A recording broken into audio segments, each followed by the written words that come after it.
Hi everyone, welcome back. So we are continuing our computer vision course and as of now we have completed 4 lessons.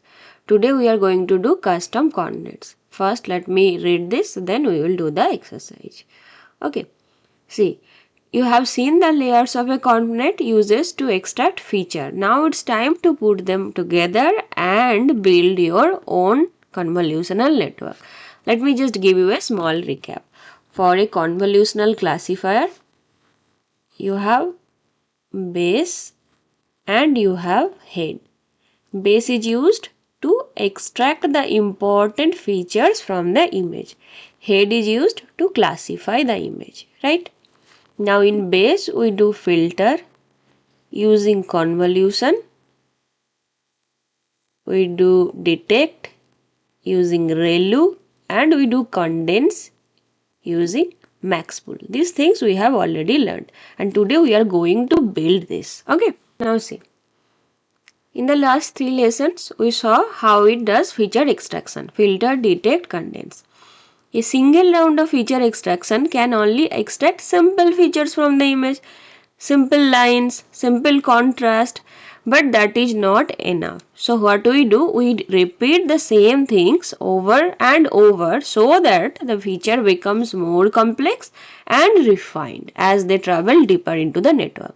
So simply they want to say that if you do it once, you can only get the simple features, but you need more complex features. Then only you can identify whether it is a car or a truck, a cat or a dog. So what they do the same thing again and again. Okay. So they are creating convolutional blocks and it does this by passing them through long chains of convolutional block which performs this extraction. The first block will extract some simple features, comparatively complex, more complex features. Okay, so at this time they will get some complex features which can help you to identify what type of image is this. And in every block the same thing is happening, convolution, ReLU, pooling. Same here, convolution, ReLU, pooling. Same here, convolution, ReLU, pooling. Same thing, but you are repeating multiple times. Okay, so these convolutional blocks role in feature extraction. Okay.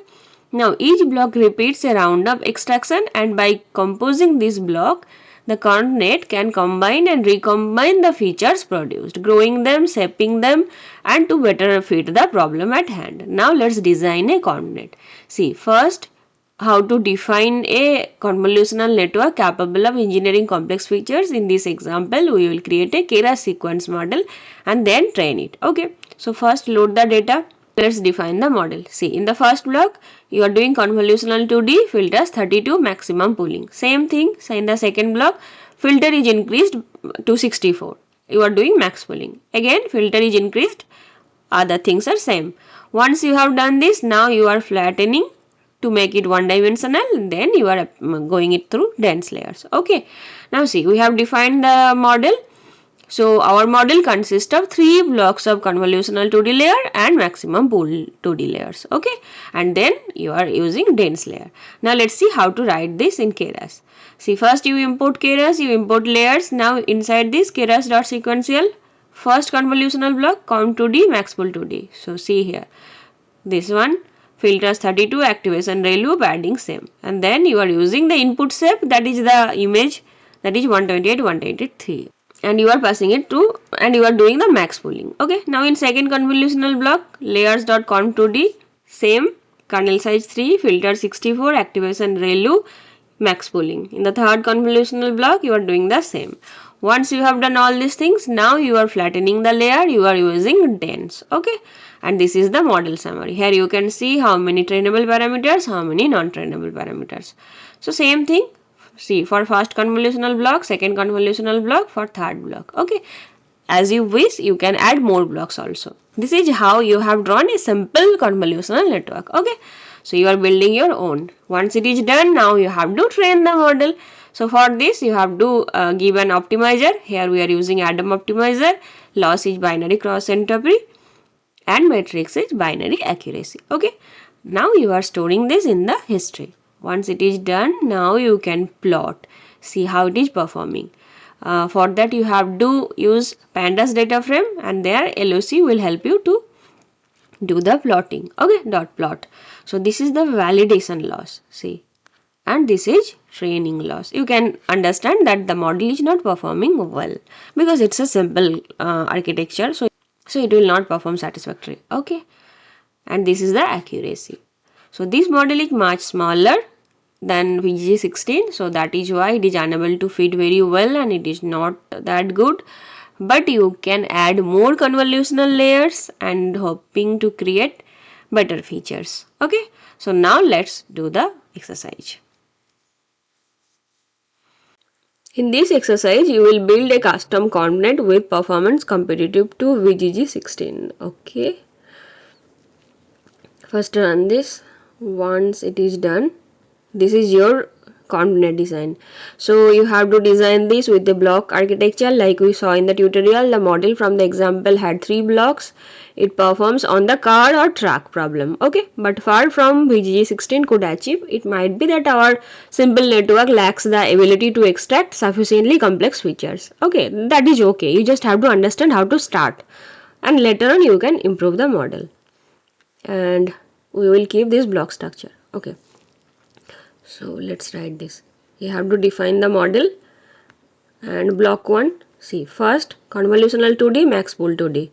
First one is written convolutional 2D max pool 2D. Okay, second block, this one same thing, second block is also written. Now third block they are using 2 convolutional 2D and then max pool 2D.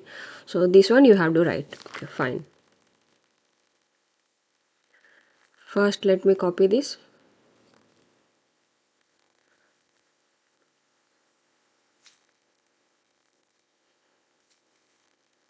Now see, this one you have to write convolutional 2D kernel size 3 filters 128. So filters, this one filters you have to change 128, kernel size is 3, fine, activation ReLU padding same. Okay, no problem.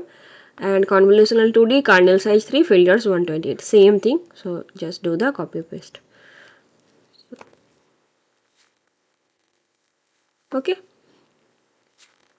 next one max pool 2D. So this is also same. Fine. Now head flatten dense dropout dense. Flatten dense dropout dense. Why dropout is used? Write in the comment section. Now once it is done, let's run this. Done. Compile. To prepare for training, compile the model with an appropriate loss and accuracy metrics for car or dataset. So you have to add loss and metric. See, in the tutorial we used binary cross entropy loss and matrix binary accuracy. So you just have to, you try to write it. I'm just doing the copy paste. Now you can run this. Once it is done, now you can, let's test the performance of this new model. First run this cell to feed the model to the training set. Okay. Now you see 50 epochs. So you have to complete 50 by 50. It was taking too much time, so I have reduced the epochs to 5, and then we have plotted the loss, validity loss, binary accuracy, validity binary accuracy. It will perform better if you increase the epochs. Okay, so see, this is the binary accuracy, validation binary accuracy. Now how would you interpret these training curves? Did this model improve upon the model from the tutorial? That it's not improved, but if you increase the epochs here and you give it more time to do the training, then it will improve. Okay, so this exercise showed you how to design your own convolutional network to solve any specification problem. Okay, so in our next class we are going to read about data augmentation. Okay, bye, happy learning.